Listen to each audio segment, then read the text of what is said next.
Nicole, thank you so much for joining me today. I'm really excited to hear from you. You spent your working life in recruitment and as a female founder for more than 30 years. Can you tell us a little bit about that? Yes, so I set up at the time what I called Appointments by Language back in 1991. So it's 34 years ago. We're now called ABL Recruitment. We cut it down because nobody can really say Appointments by Language. It's a bit of a mouthful, but we're a specialist bilingual recruitment agency. We place people with languages other than English into international roles in the UK and at the moment increasingly overseas. And we specialize in 3 main areas. So it's finance, admin, and then sales and marketing. And our biggest growth area at the moment is sales and marketing. And that's pretty much all over the world at the moment. Gosh, interesting. And just in terms of that, the length you spent in business, what's been your greatest success? I mean, I think probably I would say it's the fact that I'm still around. So, in 34 years, we've had enormous ups and enormous downs. Obviously, we've lived through a massive recession, a financial crash, COVID.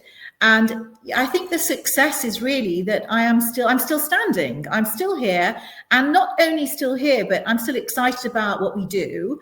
And I think we're still making a real contribution in the area that we work in. I would say that is my greatest success. Yes. And just following on from that, because it's really interesting, what do you think? You've obviously, you're still here. And what are the tips you could give to other people that they could learn from? I think the most important thing that I've learned and that I would say to my daughter, who's also quite entrepreneurial, is it's the resilience. My cup is always half full, even when, by the way, it's half empty. So it's always half full, and I'm always looking for a way around a situation. Okay, this did not work, or that person was a poor recruit, or the market's changed really suddenly, because the market changes literally on the turn of a dime, virtually. And it's the resilience. I get myself up, I brush myself down, and I start again.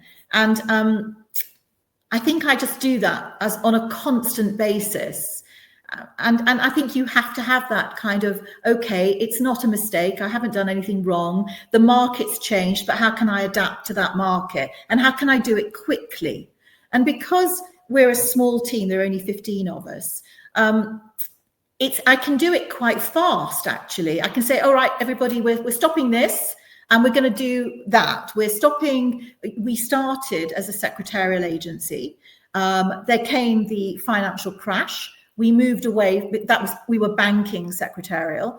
We don't have any secretarial jobs anymore. Now it's sales, because that's where the market is. So I think it's the ability to pivot and the ability to see what the market is doing, actually. And at the grassroots, we really are at the bottom of the food chain.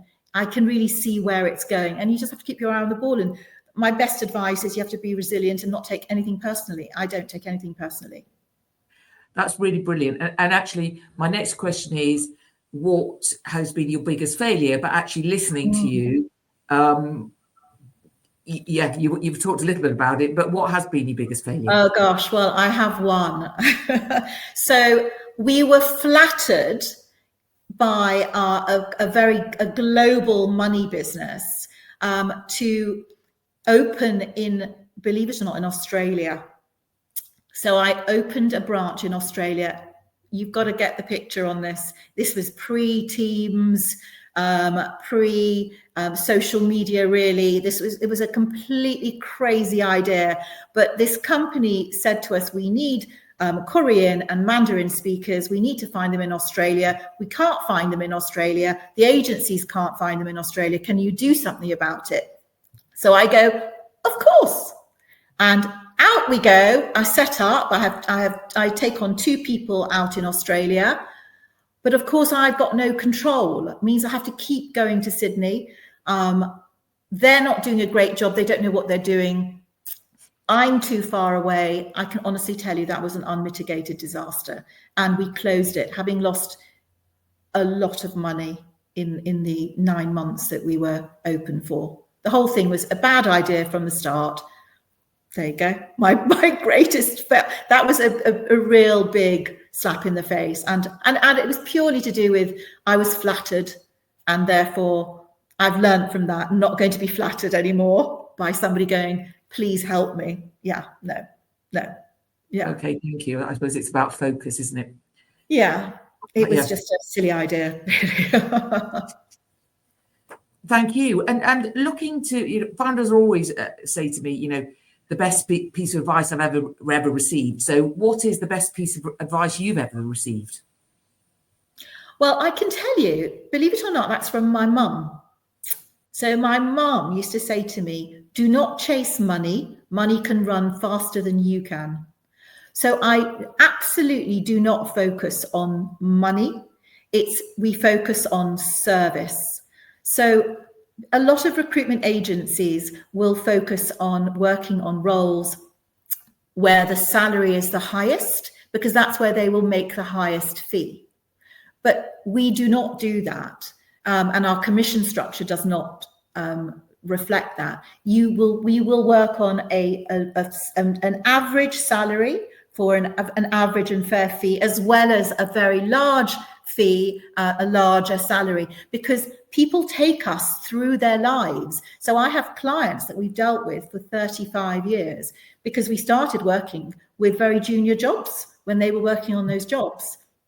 So we chase service, we chase excellence. I only want to do a good job.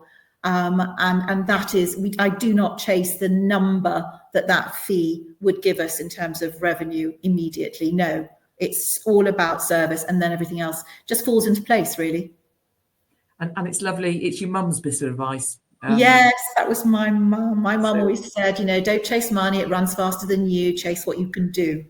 Yeah. Fantastic. And just thinking, what is that something you wish you'd known earlier on your journey as a founder, female founder? Well, I wish I'd been more tech savvy for a start. And I also wish I'd understood that the market will change 1,000,000 times over the 34 years of doing this, because every change caught me by surprise and I would have to adapt. Well, it didn't catch me by surprise, but it was something that I would have to adapt to very, very quickly. And I should have actually realized that change is part of life, and changes come at you from all directions and very suddenly, and not necessarily in a very welcome fashion, basically. I think I should have realized that. Now I'm much more open to what is going on. Yeah. Nicole, thank you. That's been really interesting, and actually some really interesting tips for other female founders to think as they start on their journey. So thank you very much. Thank you. Thank you very much. Lovely to speak to you.